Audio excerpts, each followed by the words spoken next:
Namaste, hello, and greetings. My name is Dr. Sushma Taylor. I'm the Executive Director of CenterPoint Incorporated in California, United States.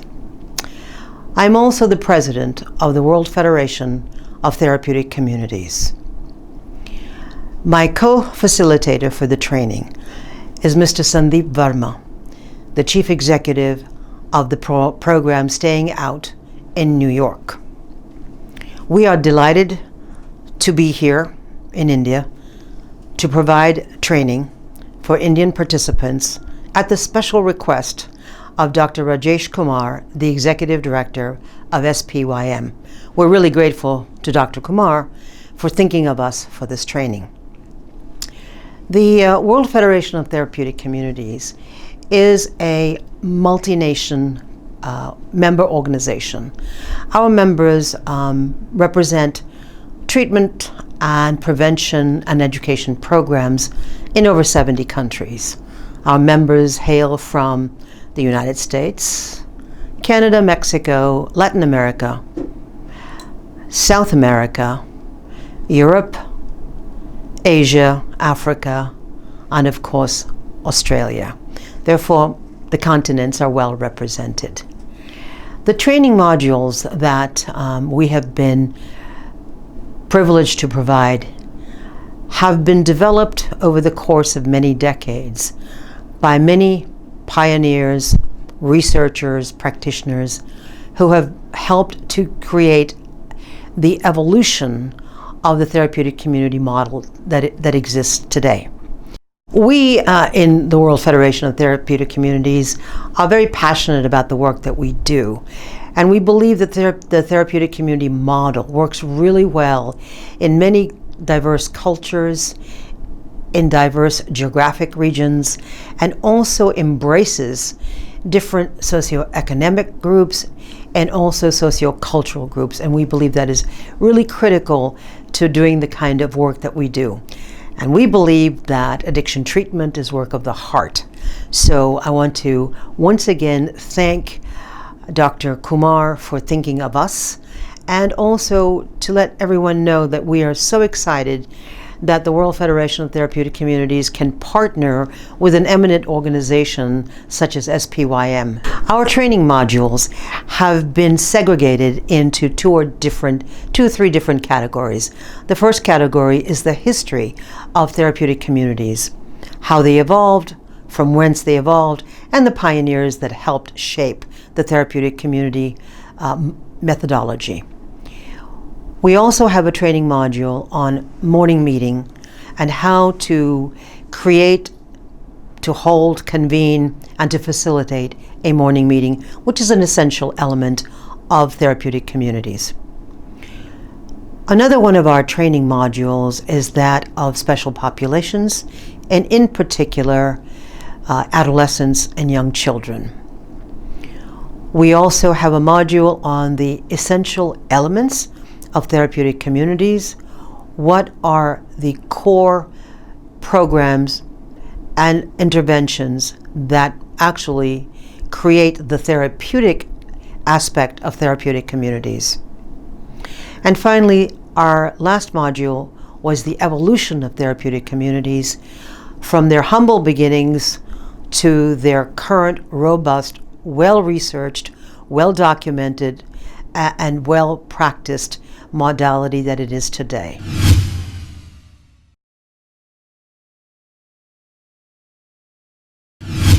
So we're going to talk to you about adolescence because that's one thing that you've all requested some information about. Okay, first of all, what is adolescence? Okay? It is the developmental lifespan when somebody moves into adulthood. It is a period, obviously, of a lot of confusion. There are biological changes, hormonal changes, but there's also a struggle to find identity and meaning. This is a process that everybody goes through. Now, in the developmental process of moving from adolescence to adulthood, obviously, people have to create goals for themselves. They have to begin to start taking personal responsibility. They begin to test values of society, values of their family. And they're very interested in developing self-esteem and to try to achieve a level of independence. Those are some of the developmental tasks that confront all adolescents of any culture, any country. Now, obviously, some of it is mediated by the culture and the environment in which the children live. For instance, people who are living in Nordic countries will have their value system, which will also help shape how they find their own persona, their identity. In Asia, we have the strong cultural roots of the country. In Latin America, we have the influence of the church and the teachings of the Catholic religion. So each country does have their cultural norms, but within that, the developmental task for each adolescent is to go into adulthood.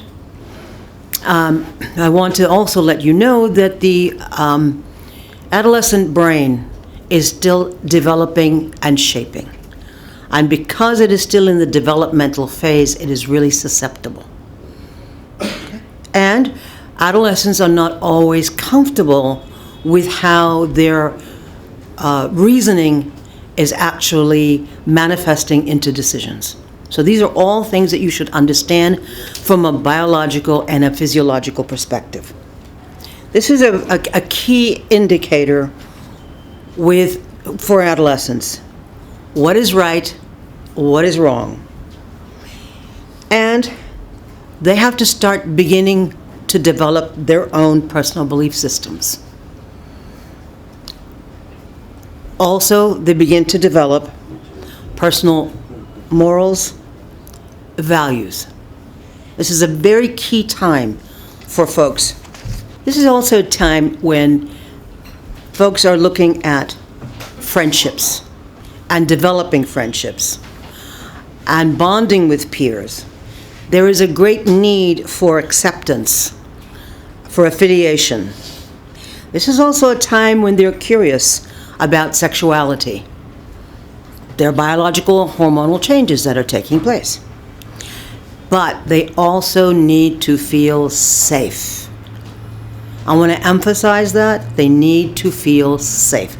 Yesterday I was talking about physical safety and psychological safety. I need you to remember that in the adolescent phase, they need to feel accepted, wanted, loved, and safe. Those are fundamental needs that they have.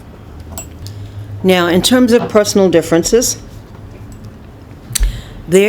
every adolescent is trying to become a unique person. That's their struggle. Their struggle to achieve identity, purpose, meaning, goals. They also want to begin to individuate. The term individuate means trying to become their own person. This is the time when they either fully accept, fully reject, partially accept, partially reject the values of their family. They are testing the values. They're testing to see if it fits for them or not. This is a great time of turmoil for them. So I want you to just keep that in mind when you're dealing with adolescents and young people in your programs. All right, here are the triggers for adolescent problems. They have problems with their identity. They have internal conflicts. And this is when, remember I was telling you that it was an adolescent brain is not fully developed. This is when impulsivity can manifest. Also, this is a time when adolescents are not fully comfortable with recognizing external cues. Now, in social norms, we know when we're engaging with people, we pick up on social cues and we respond to them. Adolescents have a harder time understanding social cues and recognizing them. This is the time when they make impulsive and rash decisions. When earlier I was talking about, learning to walk, learning to talk, and we will learn the language that is spoken in our home, correct? So if you're born in India, you're not likely to grow up speaking French. So whatever is in the environment is what adolescent brains are actually taking in like a sponge. The environment is very, very important. Now, when we start going to school, we then start beginning relationships with teachers and other students, correct? All right. So think of our obligation now socially. Previously, our only obligation was to interact with our parents and our siblings. Now our interaction goes to teachers and other school friends. So where does the time get allocated? How much of your resources, as you're learning to negotiate relationships with mom, dad, brother, sister, and now teacher and friend? So think of the burden of that social identity, the social interaction, and how much more the layers are coming. This is the time when either very close relationships are developed with age-appropriate friends, or it is a time when they gravitate towards those friends that the parents don't approve of. This is also a time when they are experimenting. When I talked about folks trying to develop their own persona, their identity, their personality, their traits, they are really experimenting and they're juggling a lot of things. They're trying to decide who they're going to be. This is also a time when they experiment.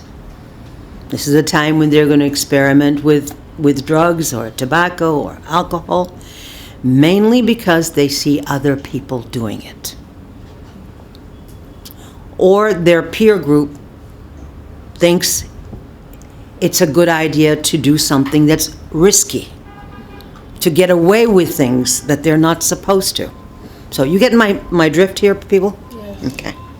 All right, so one of the things I wanted to talk about is the parent-adolescent relationships, which are very, very key. Now, either the family is a functional family, or it's a family in turmoil, and there's tension in the family. And I know that you see most of your kids coming from tensions in family life, if the family is still together. In a lot of places, the families are no longer even living together. Now, adolescents really react very much to parental rejection. They take it real personal. They start harboring real resentment. This is the time when resentments go really, really deep. So we have problems whether the parents are too strict or the parents are too lenient. So there has to be a balance. Often we are finding in our programs anyway that when the family unit is not functioning appropriately, some of the tasks of parents are now left to the children. Now, when you have an absentee father and mother is working, what do young men do? They have to assume some of the roles of the father, of the absent father, because they have no other choice. Do you get where I'm going with this conversation, people? Okay. How many of you actually work with adolescents? Okay. Well, I'm sorry to be boring the rest of you, but you know what? It's a good primer, because adolescents, when they haven't dealt with all of their developmental tasks. Okay, let's talk about the adolescent peer relationships. I've already touched on the fact that they're experimenting with new behaviors. And of course, they will take on the value system of the friends that they interact with. Good, bad, or indifferent. That's why your parents would have told you, don't mix with that crowd. Didn't you hear that message? Yes. That's not a good crowd for you to mix with. That's because they don't want you to take on those traits. This is the time when, if there are any conflicts between the messages from parents and society versus the actions of your friends, that's the time of tension. That's the time when you're going to make perhaps the wrong choices and the wrong decisions. Because you're still exploring, you're taking risks, and you're seeing what you can be comfortable with, what you can get away with, what you can be comfortable with. So as I said, the brain, adolescent brain is still in development until about the age of 26. It's mainly where they make rational decisions, how they absorb new material and make rational decisions. Okay? Yeah, there are some prefrontal cortex issues. Okay, now this is also when they experiment with, they listen to music, they have new slang. A lot of times when you're talking to adolescents, they have their own way of describing things. They pick up slang. And mainly they're trying to make sure that the parents don't understand what they're saying. Okay? So those are issues. They also, that's the time when they may exaggerate their dress. They may come out and start, having purple hair. Okay, you've seen them, right? That's what they're trying to do. They're trying to stand out. They're trying to be themselves. This may not, apply to all of you, but we see a lot of adolescents left with parental divorce, separation, or medical emergencies. Somebody becomes ill, and so they're hospitalized. They become disabled. They're not able to fully, fulfill their parental roles.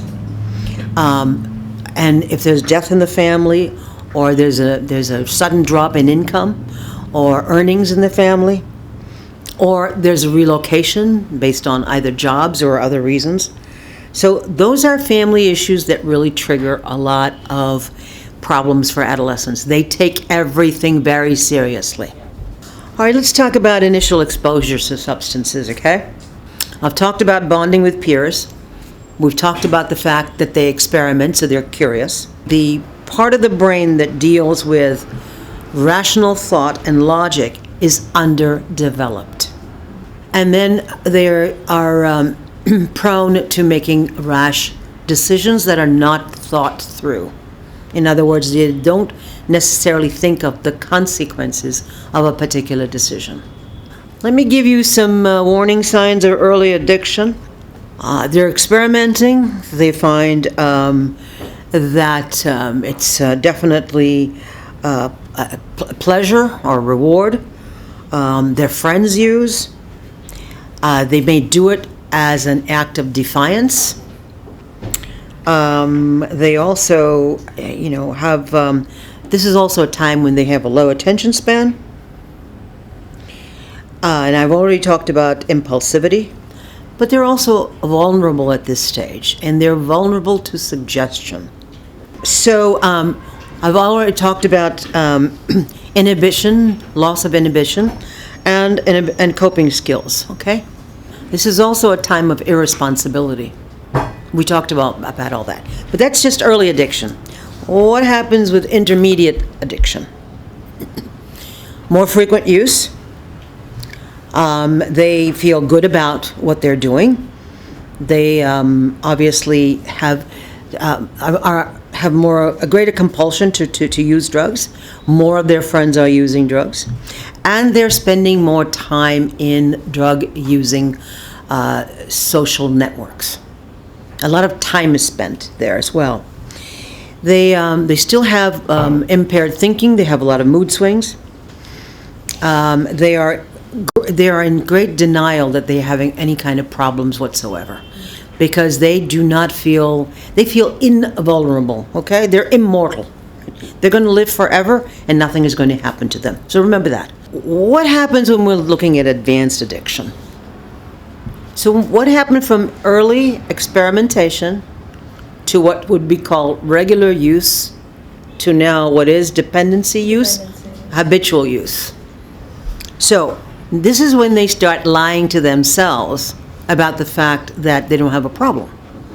They begin to lie to others and self that, they can control it. They can stop whenever they like. They still think that. Remember, they're immortal, right? Okay. They, most of their friends, as I said, are also drug users.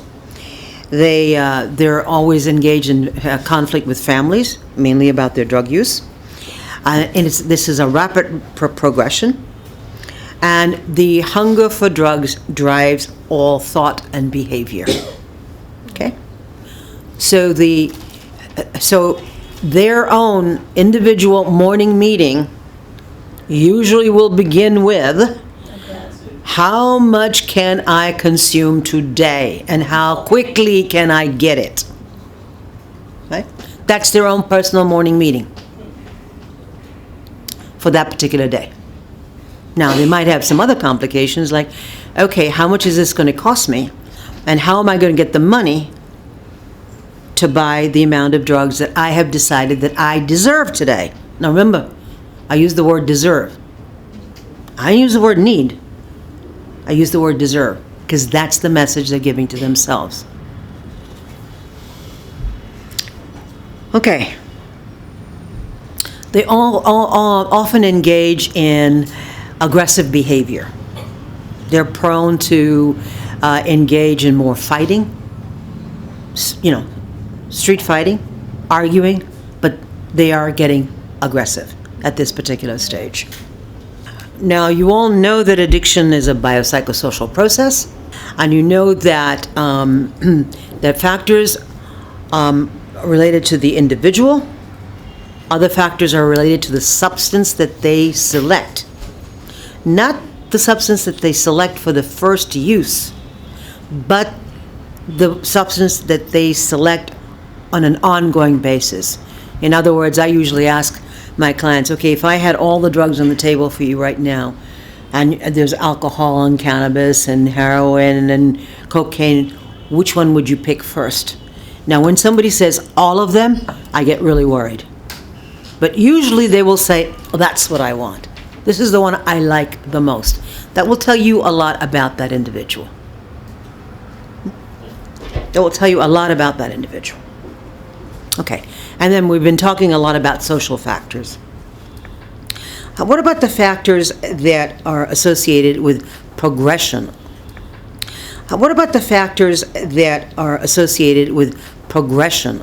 You've all heard about the predisposition. There are people who are predisposed to being addicted, as there are some genetic underpinnings to that. So they do have some constitutional risk factors that make them more prone to becoming addicted. And then on top of that, there are the psychological issues that they're dealing with and sociocultural. So what comes first? The predisposition. But not everybody that is predisposed to addiction will necessarily be addicted. It just means they are at a greater risk. But the predisposition must be coupled with the psychological makeup and then the sociocultural environment in which they're functioning. Sometimes it is genetic. If your father and mother use, you're likely to be a greater risk for using. That's predisposition. Okay, other factors that are associated with progression, obviously the effect of the drug, the availability, the type of drug, the potential for euphoria. You know what euphoria is? Pleasure. Also the potential for withdrawal and the way that the drugs are used. So we know that injection is a swifter transmission than oral or smoking. We know that, don't we? Okay. Certainly, if you're looking from a research point of view and a purely academic standpoint, recent research in the U.S. has shown a couple things. One is that marijuana use is terrible for the developing brain.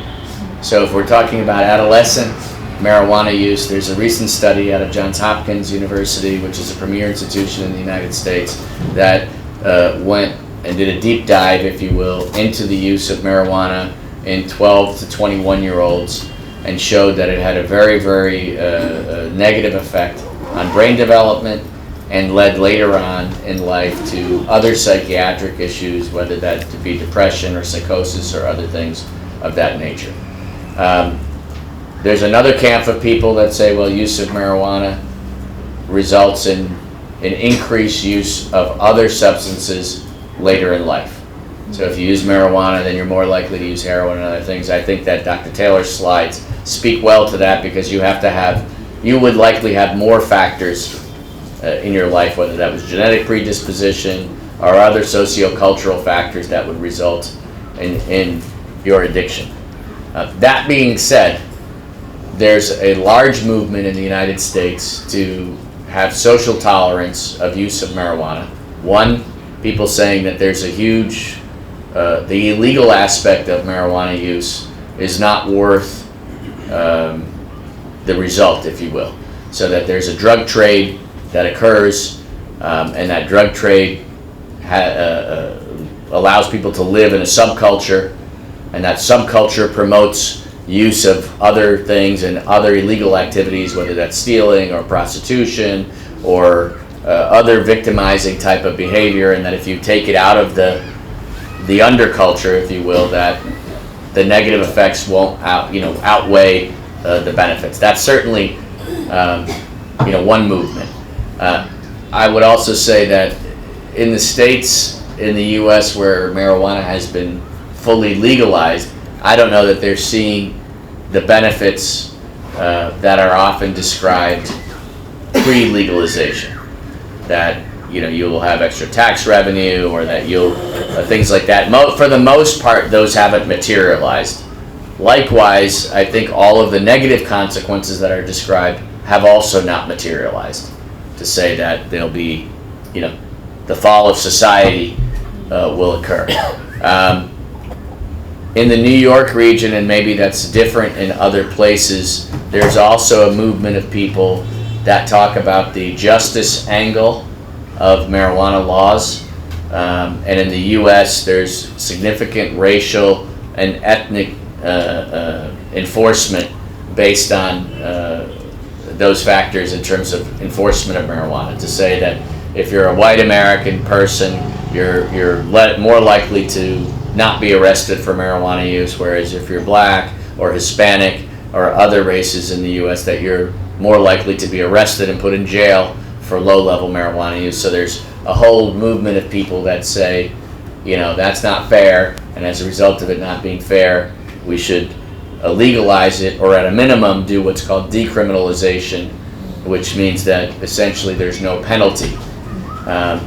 So you have three camps of people in the U.S. One is the legalize full, you can use it, no consequences. The second would be decriminalize, meaning that you have some social tolerance for use and the penalties are very small. And then the third camp of people talk about medicinal use of marijuana as a pain reliever for a variety of ailments. In some places, even for opiate addiction, they've said you can use marijuana as a substitute. So that, I don't have an answer for you. I mean, just to say that there are different camps in there. I have a personal opinion, which is maybe different from the science, but we'll save that for later.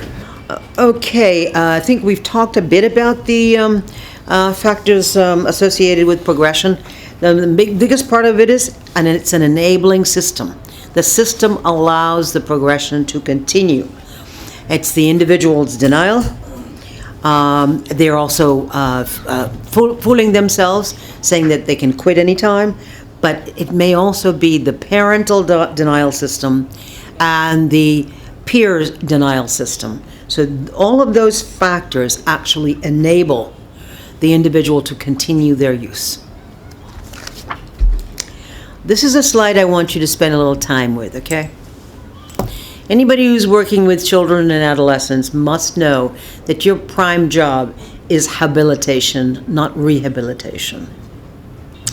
And this is really an anchor point of the treatment continuum. Obviously, we're looking for abstinence or minimizing use or abuse. And we're also interested in making sure that there is biopsychosocial stabilization. And we want to promote growth and maturation. Remember, I started the talk with the developmental tasks that they have? Okay, so they have to be able to fulfill these lifespan developmental tasks that they didn't get around to completing. They have to acquire non-drug using coping skills. They have to learn how to deal with open communication, how to be able to share their feelings. They need healthy relationships, healthy friendships. And when I say healthy relationships, I mean with adults, with teachers, with social workers. They need to engage in those healthy relationships. They also need to bond. And also they have to look at redesigning the values and moral system. So it'll be reshaping their moral compass. And that is what you will have to do as counselors and therapists. It's a real critical task for you. Has to be a supporting environment. Well, let me just suggest one thing. If somebody really holds something very, very dear and very precious, and to an addict, what is the most precious thing? The drug. Thank you.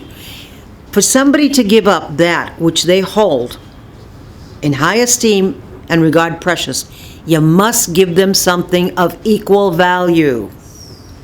If you don't give them something of equal value, I'm just telling you what the philosophy is and should be.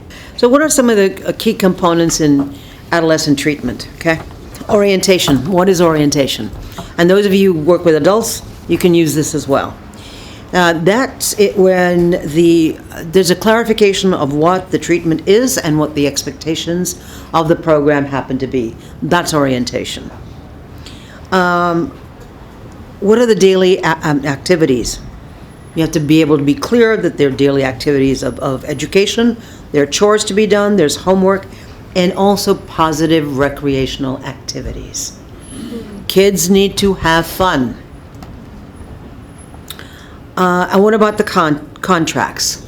We were talking about behavioral contracts. You had examples of the behavioral contracts this morning in morning meeting, where SEEP asked all of you how you felt about certain things and how the folks who came in late or were not there, how they felt. Those are all behavioral contracts. And when you try to correct the behavior, those are things that you're clarifying. And it's best to get the buy-in of the adolescent as early as you can. Make them think it's their idea. Okay. We also want you to focus on maturation. What are the tasks they need to learn? How to dress, how to groom themselves, self-care is important, discipline around the facility, and that comes with chores, but making sure that they're making their beds. Also language, that they're respectful in how they address one another and respectful in how they address teachers and counselors and seniors. That is all a process of socialization and a process of habilitation. That is really, really key with adolescent treatment. And of course, when you can, it's nice to include some life skills and vocational training. In addition to the education, which is the reading, writing, math, but being able to be a little more hands-on. If they're mechanical, give them something to do that they can build things. What about the staff in adolescent treatment? Staff need to be trained that they're dealing with adolescents. That's the first thing. That they're not to use adult models to deal with adolescents. That they really need to be paying attention to family dynamics, dealing with the lifespan development, and also be very, very aware of the potential for sexual and physical abuse that they may have encountered. This is particularly true of young girls, but equally true with young boys. Okay? Obviously, some of the kids would have an underlying mental health problem that will need some diagnoses and perhaps some intervention from a psychiatric perspective, perhaps even some psychopharmacological interventions. And they need to be aware of community resources. You need to be able to tell them of other resources, other places that they can go for help.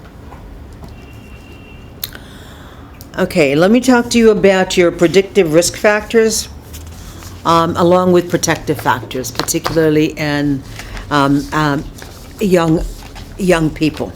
Temperament, inability to comply with orders, suggestions, direction. Aggression in childhood, obviously parental alcohol and drug use, violence in the home that they've seen, lack of self-control, hyperactivity. This is a key. When they can't sit still, they have to constantly be in motion.